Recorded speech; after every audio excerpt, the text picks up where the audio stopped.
Hi, I'm Ryan Szymanski, curator for Battleship New Jersey Museum and Memorial. A pretty frequent question I've gotten lately has to do with finding sailors' personal effects on board, and specifically what things that the sailors left behind do I or have I found. And unfortunately, I haven't really found all that much. It seems like 20 years before I started working here, when the ship was first turned into a museum, the staff and volunteers went through and did a pretty good job of policing up all of the spaces on the ship and finding things. And these were things like newspapers and letters and ID cards and things like that. The sorts of things that like fall out of your pocket, get stuck under your mattress, or fall behind the bed. And so as we were doing a real deep clean of the ship before we ever opened for the first time, they found a ton of this sort of stuff and boxed it all up, a lot of correspondence with home.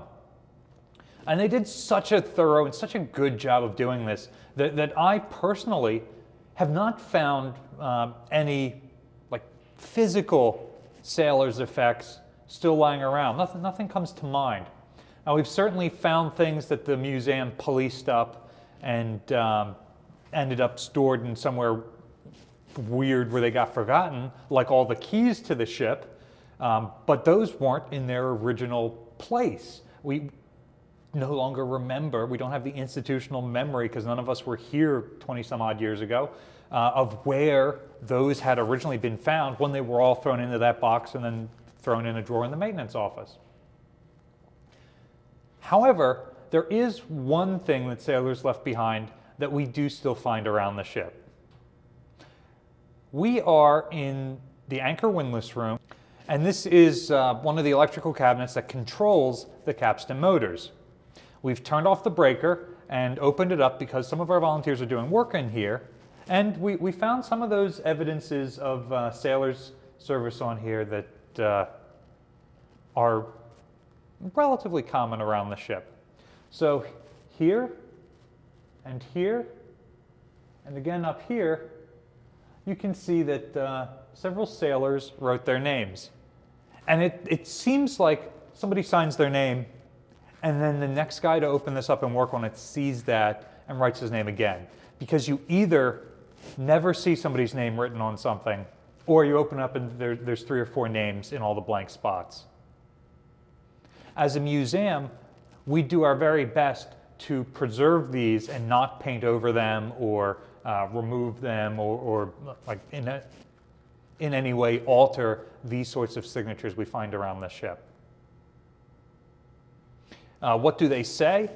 You know, some of them write witty graffiti type stuff, but by and large, the vast majority of them are the person's name, the years they were on board, and usually their rating at that time. It's interesting, people ask if we've ever found Kilroy drawings on the ship. And I never have. I've never found that sort of graffiti.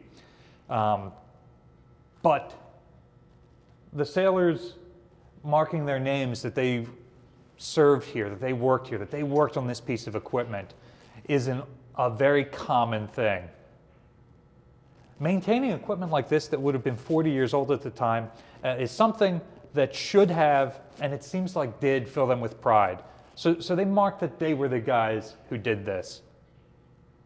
The Battleship keeps this tradition alive today by having the signing wall. We estimate that somewhere between 40 and 50,000 sailors and Marines served on this ship throughout her career. Every time one comes back to visit, we have them sign the wall.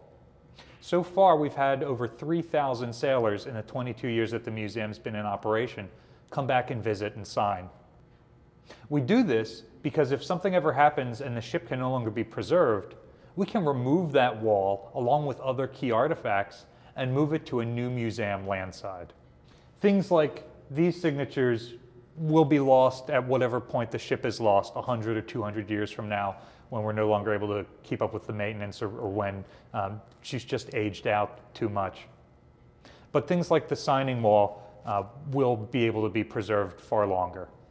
Other instances are things like up here where it says, "Restow your gear right." DCA, or Damage Control Assistant, the officer in charge of damage control on the ship. And notes like that are what told us that this otherwise unassuming, unlabeled cabinet was yet another repair locker. Not all of these messages from the past are written in pen or even grease pencil like this. Sometimes they're actually chiseled into the ship, or punched in this case. The deck in the machine shop has the names of everyone who worked in the machine shop from Vietnam and through the 80s, chiseled right there into the deck. That's part of the armored deck. It's one of the few places on second deck that's armored that doesn't have tile over it. And so it looks like they punch their names in every New Year's Eve. This tradition must have started during Vietnam, New Year's Eve 1968 into 1969. And when the 80s guys came back and found that being the oldest date there, they continued that tradition. So that's further proof that that once something has been tagged, they continue that. Normally I would end a video like this by saying, on your ship, what kind of graffiti did you leave? But this is a family-friendly channel, sailor. So how would you identify yourself on a structure like this? Obviously the crew of this ship knew that the ship was historically significant, and they wanted to leave their names on it to say that they worked there. So they left the years that they served, their ranks, and their names. What sort of stuff would you leave there? Let's say your house, you're about to move out of your house. What would you leave there to say that this place was important to your life? Let us know in the comment section down below. Battleship New Jersey receives operating support from the New Jersey Department of State, also from a number of other businesses and private individuals like yourselves. We really appreciate your support. It's what allows us to be open so that these guys can come back and visit and sign their names. You can also support us by liking, sharing, and subscribing so more people find out about the museum and our channel. Thanks for watching.